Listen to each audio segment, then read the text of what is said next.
Hi, and welcome back to NotBackPacking. In part 2 of our adventure along Australia's stunning east coast, we have just landed, we've picked up our rental car, and now we are at Sealife on the Sunshine Coast. Let's dive straight into our experience. Right off the bat, we noticed that the Moolalaba area where Sealife is located has grown much faster than its infrastructure can handle. Traffic was heavy, even on a school day, and parking was a real challenge. It took us about 10 minutes just to find a spot to park. We even had other drivers asking us if we were leaving, which is definitely a sign of the area's busyness.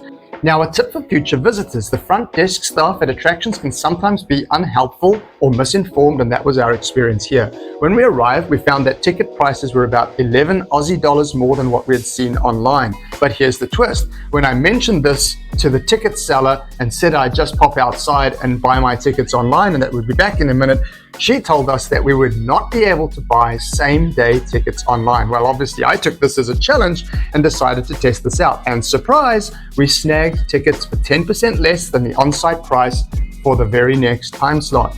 So remember, always check online for the best deals. What could possibly be lurking in the deep water? Oh! That's it! Yeah. Once inside, we caught the 12 o'clock penguin talk, which was fantastic. Here, she's just over a year old. She is slightly smaller than the rest of the colony that we've got. Sealife runs a successful blue penguin breeding program, and the presenter genuinely seemed to love his job, which made the experience even better.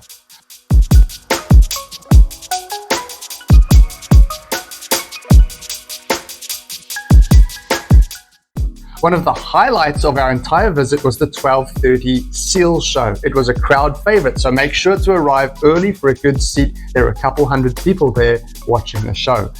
My name is Jess, and this afternoon we are going to go on a journey to learn about some of the incredible seals that call our Australian coastline home. We met Ruby and Moana, and Jess, the trainer, shared some amazing insights about how they care for the seals, how they protect their natural habitat. Grace could not get enough of the tricks. Those seals were clearly very happy and very well fed. There was a $30 upsell for a photo with a seal at the end of the show, which we did not like, but Sealife is a business and it wants to make a profit, even if it feels a bit much after paying so much for entry. After the show, we explored the lower level where you can watch the seals swim underwater, which was really cool.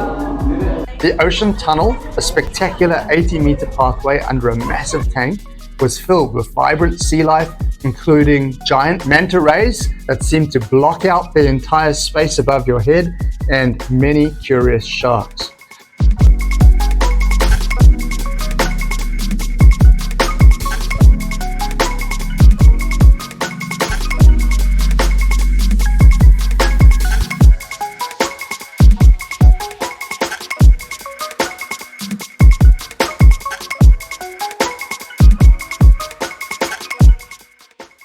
We also checked out a tidal touch pool with beautiful starfish, although we've seen more variety of things you can play with in other places.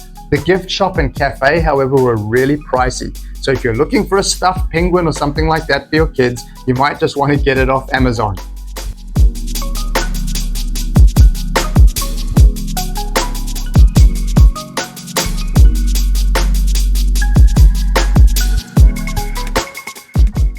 Don't miss the hidden gem. Right at the end of your experience, once you've passed the cafe, you come into the jellyfish section. These jellyfish were incredible. Upside down jellyfish, so they suction to the bottom of the ocean, and then they've got algae on their tentacles that need sunlight. So they are upside down. And the highlight among these highlights was the lion's mane jellyfish, which was a breathtaking sight.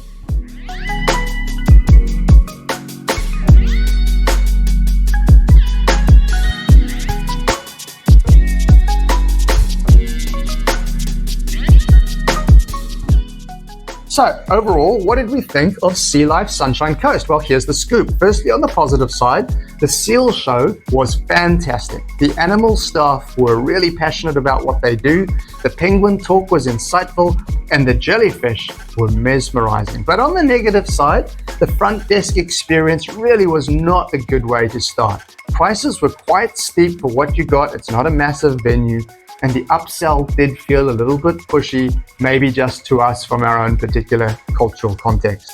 Plus, the gift shop and cafe were super overpriced. We give Sealife Sunshine Coast a score of 74. Now, if you enjoyed this video, be sure to like, subscribe, and hit that notification bell for more adventures. We will see you in the next episode. Take care.